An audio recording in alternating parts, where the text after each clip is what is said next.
我々はこの今日という偉大な日に独立を宣言する。 As you're scrolling through Netflix planning out your next late night binge, you may have come across a curious little title called Moonrise, a Netflix original that seems to be a pretty neat sci-fi watch. Oh, and it's got the entirety of its 18 episodes already released. Wait, you're telling me this whole series is made by Wit Studio? And it's an anime original? Now we got to get on this. And that, my friends, is what many anime fans probably experienced recently when they came across this title. But why is this gem just hidden among the stars? Why isn't anyone talking about it? Well, besides complaining about no one else talking about it, of course. So let's dive into just that while also taking a peek at what really makes an anime feel out of this world. A Journey to the Moon. 二度と地球の干渉と略奪を許さぬことを誓って。 Wit Studio has released some pretty epic anime over the years, both in terms of scale and utter beauty. I mean, what type of anime fan doesn't know of Attack on Titan? Well, the first seasons at least. My personal shout though has to go to Ranking of Kings. It's a beautiful fantasy adventure straight from a children's book, but with added anime level world building and some messed up mature themes. Also, let us know if you want a video about that anime. Leave it in the comments below if you're interested in it. But that's beside the point. I think what they're most known for as a studio in general is the clean fluid motion they depict in their anime. And this is a pretty important factor to remember as we take a look at how Moonrise uses fluid animation and well done CGI to bring to life its cyberpunk space story. A futuristic sci-fi tale that spans across the Earth and Moon, Moonrise is a classic tale of revenge seasoned with mystery and a dash of cyberpunk. And yes, you guessed it, it's also got cool flashy action scenes courtesy of the engraving tech that's used by our heroes.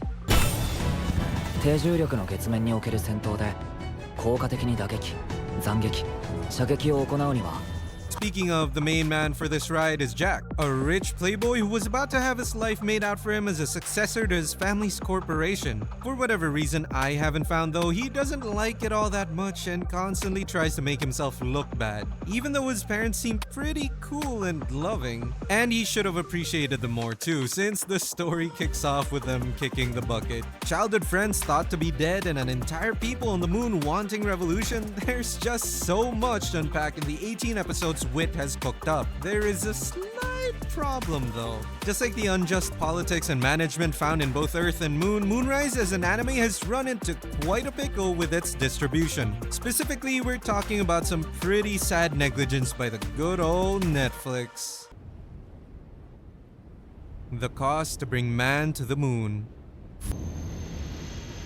ジャック、分かってると思うけど、あなたの嫌疑はまだ晴れていない。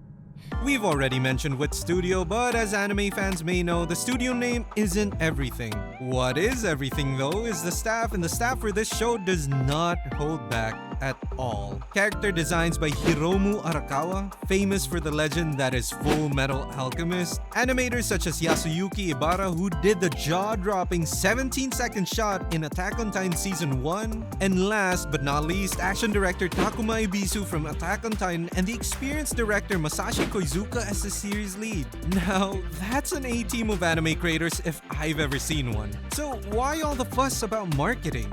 Why have we reached the point where anime producer Ryoma Kawamura is begging Big Red Netflix to do its magic and actually market the damn show? Well, the team for Moonrise is definitely a talking point. Another interstellar fact about the anime's production is how it was announced all the way back in 2018. That's right, that's around 7 whole years in development.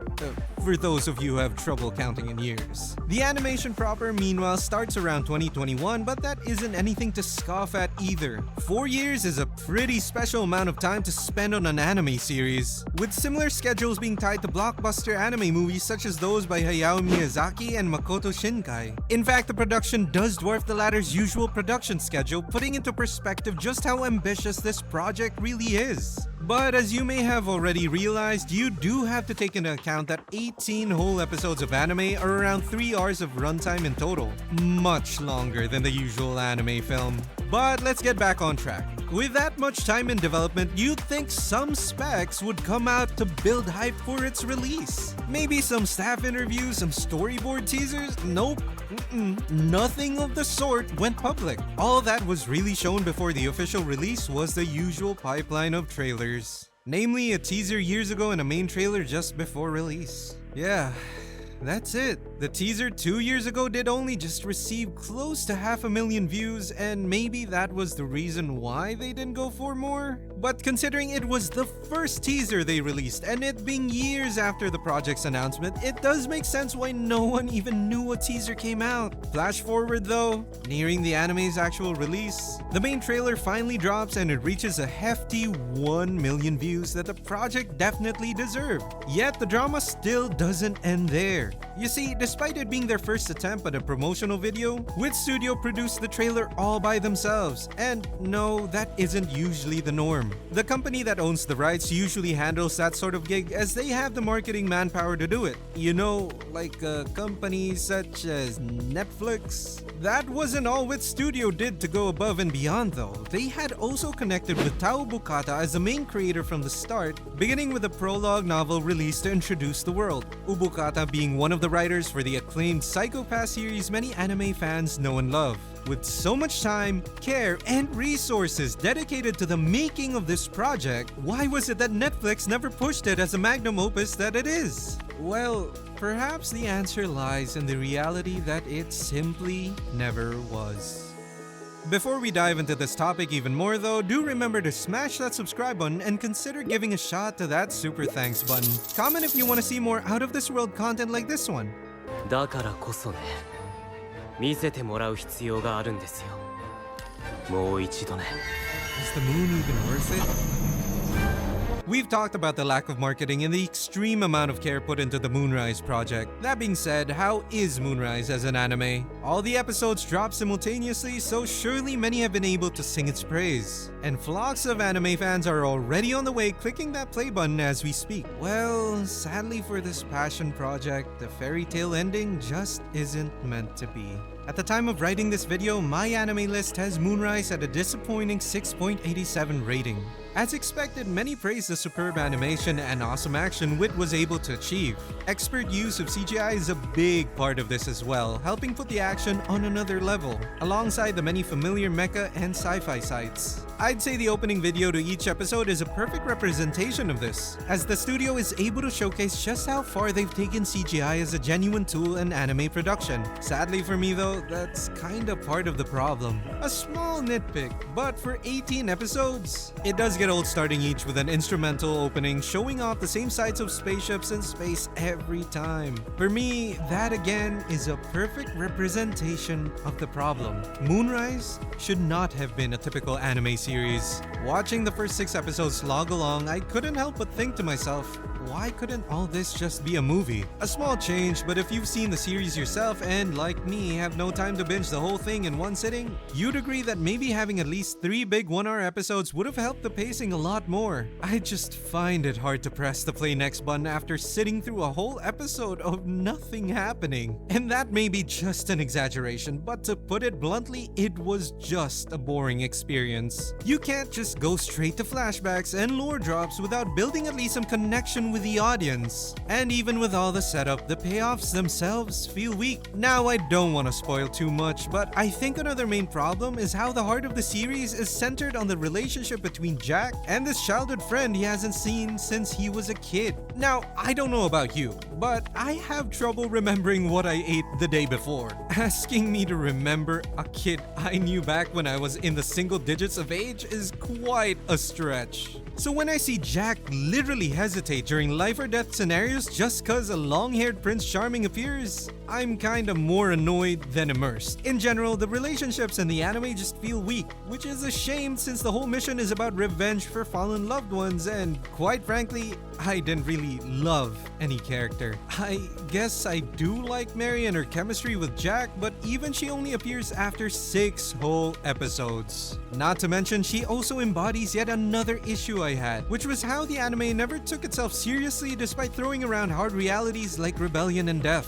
I get it. Jack is just an immature rich kid, but eventually you do have to do something with it besides have a character mention it now and again. He's on this mission whether us or the writers like it, and it happens to be a very personal mission. Have him suffer, have him be edgy. Only through that can his growth be worth it to watch. And no, by edgy, I do not mean locking himself up to play Pokemon Go. Come on, that's just too real, Wit. This isn't even sci-fi anymore. I hate to bring up this series again, but another Netflix exclusive anime that I think is the complete opposite of all this is Edge Runners.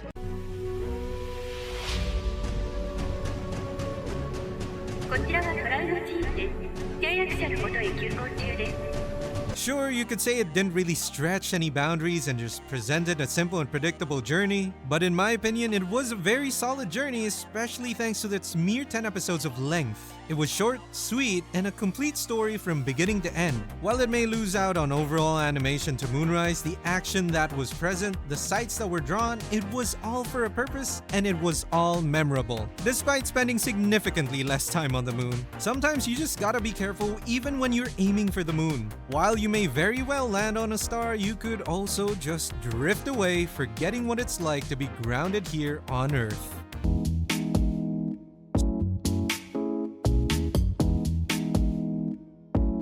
Sorry if this spoiled your plans on getting on some Moonrise action. If you're really still curious though, it is an interesting enough series. So please, don't be afraid to give it a shot. While you're at it, make sure to like, share, and subscribe if you want to see more. And comment down below what you thought of today's video. What's your favorite Netflix anime so far? Let us know. We always love to hear it. As always, thanks for watching. We'll be seeing you again next time.